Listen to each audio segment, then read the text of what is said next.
Hi mga beshies! So get ready with me! Yeah, get ready with me!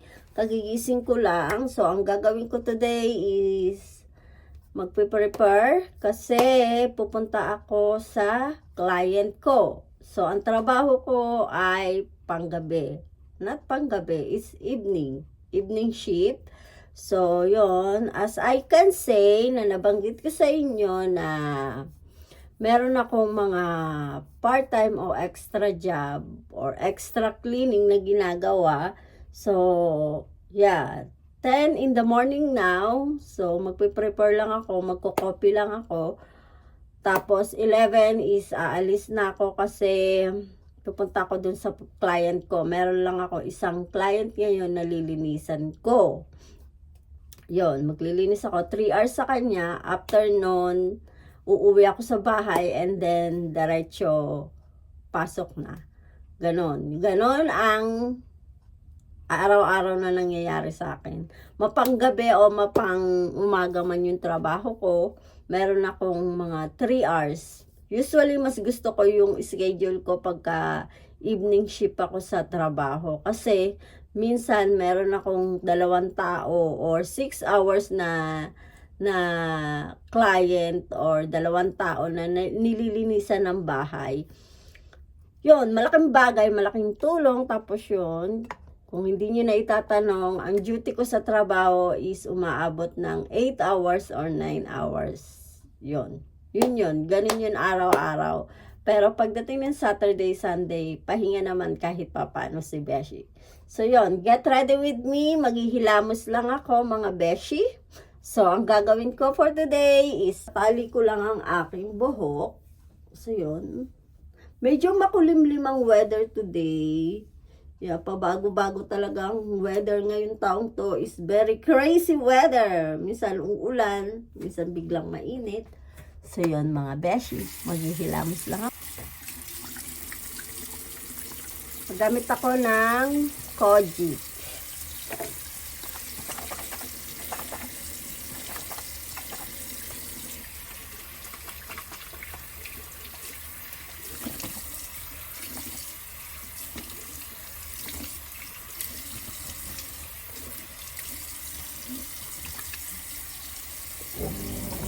Siyempre, magtututbrush tayo. Yeah, magtututbrush si Bessie.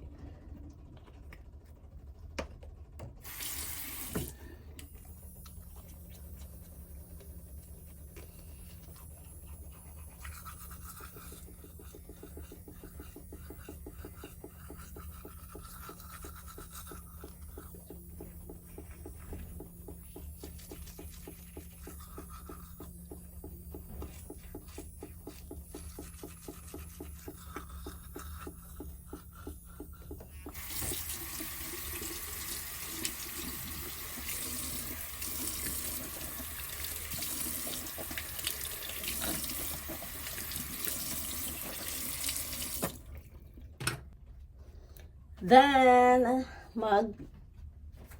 ano lang ako ng gumagamit si Beshi ng Brilliant, of course. Magto-toner tayo. Bago ako mag-prepare ng kape ko is piniprepare ko muna yung sarili ko.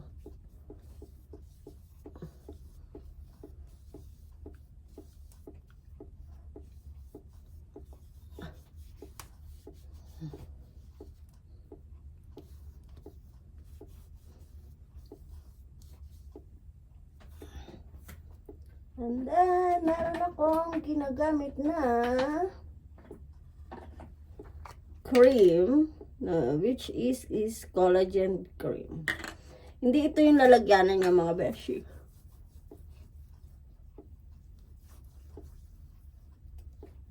Naubos na siya, so ito-transfer ko na lang siya dyan.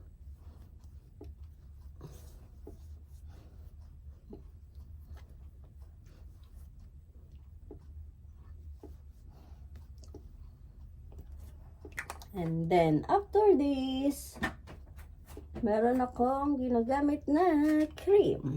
So, yon, nakapaghilamos na tayo and then, prepare na tayo sa ating morning skin routine. Wow, may ganun si Beshi, no? So, magpe-prepare lang ako mga Beshi ng coffee. So, magkakape lang ako. Usually, mga Beshi, wala nang time makapag-almusal. So, madalas, nagkakape lang ako sa umaga. So, yun. Tapos, kapag naglalakad ako na, meron lang ako mga dalang mga biscuit, mga snack na mga ganun, yung mga light lang na pwede kong sa breakfast ko. Kasi usually talaga wala na akong time para mag-almusal, mga beshi. Alam ko naman na ang almusal ang pinaka-importante sa maghapon natin. Nagbibigay ng energy sa ating katawan. Pero yon, dahil nga sa tawag nito, gabi na tayo na uwi, late na, tapos yun, tutulog na, minsan nga parang tutulog lang ako, gigising lang ako, tapos yun, halos yung maghapon ko is wala rito sa bahay. So andito ako, Beshi. So, sinong nakakaalam ng lugar na to kung nasaan ako, mga beshi? Yeah. Kung isa ka bang nanonood ng video na to, nandito ako sa Czech Republic. And yeah. Sino nakakaalam ng lugar na to? Around Metro 8. Ayan, may park siya. Ayan, mga beshi, papunta ako sa aking client. Maglilinis si Beshi today. So, ang bus station is nandun. So, maglalakad tayo. Papunta doon, syempre, para makasakay ng bus. Doon ang Metro A. Galing ako doon. Yeah. So, yan, mga beshi. Maga-umaga, haggard na si Beshi. Hindi pa ako nakakapaglinis, pero haggard na ako. Yeah, ang bus number na sasakyan ko is 188. Meron lang akong isang client today. So, 3 hours yun. Kailangan kong bilisan. So, 12 ako magsisimula. 12 hanggang alas 3 ako. Ang pasok ko is alas 4. So, kailangan ko magmadali, mga beshi, na maglinis and then kora agad, uwi ng bahay. At yun. Maganda ang mga halaman. Ang bango, may naamoy ako mabango. Ang ganda ng mga halaman at puno. Masyadong mag-green ngayon. Diba? So, mag-aantay ako ng bus. Saan ba ako? Dito? Doon yata banda. Doon ako mag-aantay. Dahil doon humihinto ang bus. Ang ganda ng punong to, mga besh. Tignan nyo siya. Merong ganito si Darling sa weekend house niya. Ganda niya. Pati yung bulaklak niya. Bulaklak ang tawag dyan sa mga brown na yan. Pagka sobrang init at natutuyo yan, mga naglalaglagan niya, mga beshi. Ang ganda, no? Pag summer dito, yan yung nakakatuwa rito, yung mga forest nila, magaganda, masyadong green, yun. Pero ang weather ngayon is medyo malamig na naman, mahangin. Yun, kahapon ang ganda-ganda ng weather ngayon, ito na naman siya.